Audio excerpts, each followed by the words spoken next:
All right, so episode 39. So we're still kind of talking about the legal ramifications and aftermath. So we did end up going to a mediator in August and got things settled.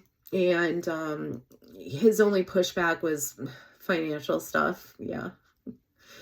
But the main thing that I wanted was my child to be in a safe environment when she's with me and with her. So I did put in also a safeguard that nobody can use corporal punishment on her. She is old enough to share if that happens, and nobody can do that. I want her to feel safe.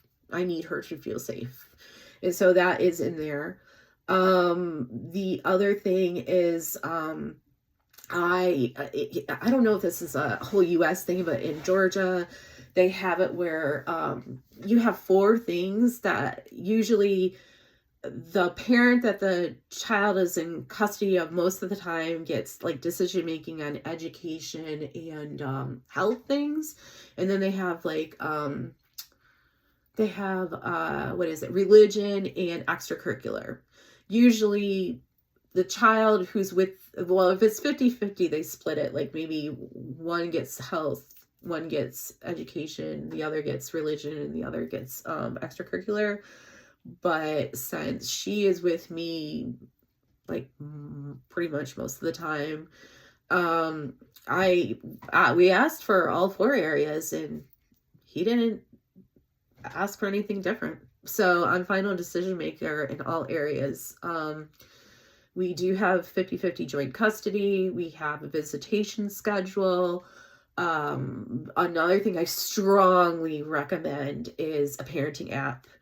It costs money, but it's still worth it. And I did that for a few reasons. One, our text messages were starting to get not good. And I'll chat with you about one of them in just a few minutes, but I don't want to live in the past. I don't want to live where I'm fighting him. I am sure he wants to go on with his life too and doesn't want that. And I don't need that. He doesn't need that. And really the only reason we need to communicate is because of our daughter. If you have a parenting app, it goes and it's basically a transcript of everything you say to each other. It states that it's supposed to also make sure you say it in a pleasant or nice way or something. But thankfully, because of the app and because I know it's a recorded thing that the court can look at, I just try to keep it very business. My relationship with him is 100% business. I talk to him, text him, communicate with him as if I am texting, talking, emailing someone that I would work with in my own office. That is the only way I've been able to put the boundary up. I also love the parenting app because before we had that, he could text me at any time. I could text him at any time, and I'd be maybe at work, in my zone, and all of a sudden I see his name pop up and it just irritates me. And then that transfers into how I communicate with him. With the app, I see the little app icon come up. I see there's a message, and when I'm ready, I respond. And it's been working great. I think it's a great boundary. It's helped me with my healing because I know that I am going to be partnering with him in parenting our daughter until she's 18. So I needed that boundary. And when I start dating, I don't want there to ever be my significant other wondering, well, why is your ex talking to you?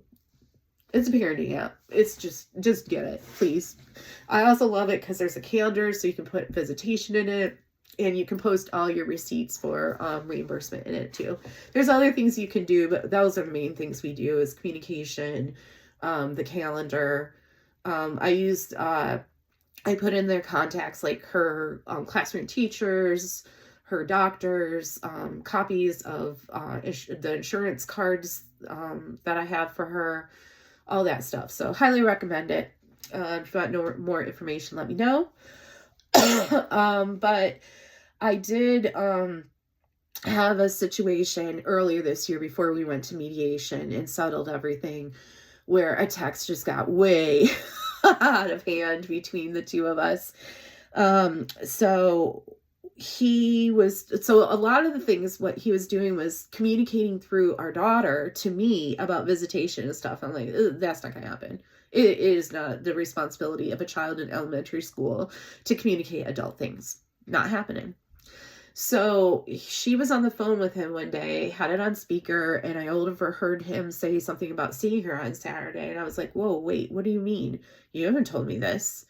And it turns into a yelling argument between he and I. And then it went to text, him sending screenshots of our agreement from our old divorce decree, because this was before things were settled, and that was nothing. We had no safeguards in that thing. So there was then us taking bites of each other, and it came to me saying to him basically some things that I felt about him, that he was a coward and he didn't know how to love me or my daughter or our daughter, and that he doesn't know how to show love. And that was how I was feeling at that time. I know he loves my daughter, our daughter. Sorry. He doesn't love me. I don't care. I'm moving on. So it got a little heated, and I ended it with saying, I know your secrets. And at the time, I was already speculating that this illegal stuff was a bunch of bullshit anyways. And so he responds back. I've never done anything illegal in my life. And he says, I've not done any of those things from the legal matters. And he was saying that he said those things to me because he was scared of me going off on him. Give me a break. This man, like I said before, carries a concealed weapon all the time. He has nothing. What am I going to do? What am I going to do? And honestly, sir, you should be more worried about me mad now than then. But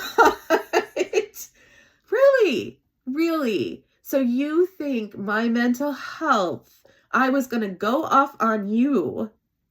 And so you're walking around with a weapon at all times. So you decided to go and create this bizarre story of dealing with illegal things. Yet you have no problem coming home. You have no problem being intimate with me still. You have no problem using my money. Bing, bing, bing. And you have no problem that when we're doing this custody stuff, you have no problem with us being joint custody and our daughter living with me most of the time. But you're so scared that I'm going to go off on you?